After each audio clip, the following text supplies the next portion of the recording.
গুরু পূর্ণিমা উপলক্ষে পিসিমণি বাড়িতে ছিল সত্যনারায়ণ পুজো। আর পিসিমণির বাড়িতে আসার সবথেকে একটা বড় কারণ হচ্ছে দাদাভাই। এত সুন্দর করে চারিদিক সাজিয়ে রেখেছে, দেখলেই মন ভালো হয়ে যায়। প্রত্যেকটা জিনিস এত নিখুঁতভাবে সুন্দর করে গোছানো, পিসিমণি বাড়িতে আসলেই ভালো লাগে।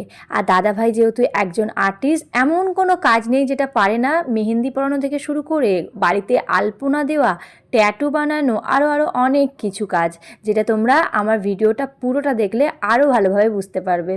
আমি আসার পর সোমাদি আমাকে বলেছিল একটু ময়দা মেখে দিতে ঠাকুরের ভোগের জন্য। সেটা মেখে আমি চলে এসেছিলাম ঠাকুর ঘরে। এসে দেখলাম ও ঠাকুরের জন্য কত কিছু কেনাকাটি করেছে, সেগুলো একটু তোমাদেরকেও দেখালাম, আমিও দেখলাম। তারপর দাদাভাইয়ের ঘরের এই সামনেটা এত সুন্দর করে গাছপালা দিয়ে সাজিয়েছে। এই জায়গাটা তো আমাদের প্রত্যেকের ভীষণ ভালো লাগে। আর এটা হলো দাদাভাইয়ের ঘর।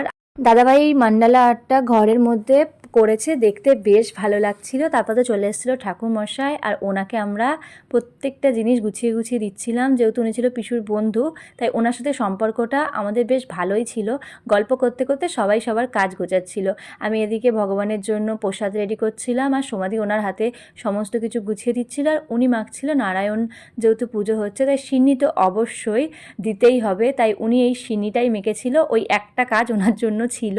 তারপর তো সমস্ত কিছু গোছানো হয়ে গেছে, যে সমস্ত জিনিস আমাদের পুজোয় লাগবে। এছাড়াও অনেকেই এসছে, অনেককেই ইনভাইট করা হয়েছে, তো তারা সবাই এখানে ভগবানের জন্য মিষ্টি এনেছিল, সেগুলো আমি এখানে দিয়ে দিয়েছি। প্রত্যেকটা জিনিস সাজানো গোছানো কমপ্লিট, বাকি ছিল শুধুমাত্র ভোগটা দেওয়ার জন্য। তো সোমাদি এখানে সমস্ত ভোগ রেডি করে ফেলেছে, শুধু লুচিটা করতে বাকি ছিল।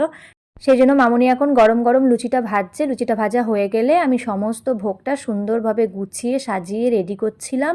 এটা রেডি করে দিয়ে দিলে ঠাকুমশাই পুজোয় বসে যাবেন। 5 রকম ভাজা, লুচি, আর তার সঙ্গে ছিল ছোলার ডাল আর পায়েস। তারপর এটা দেওয়ার পর উনি বসে গেছিলেন পুজোয়।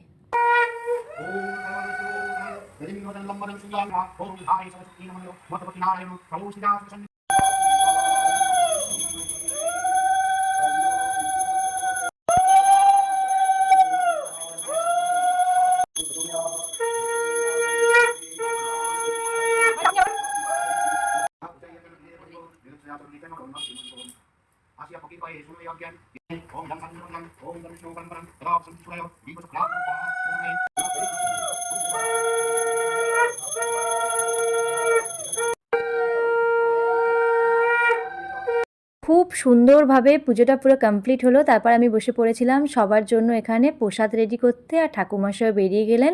তো চলো, আজকে ভিডিওটা কেমন লাগলো জানিও। দেখা হবে নেক্সট ভিডিওতে। আজকের মতো বাই বাই।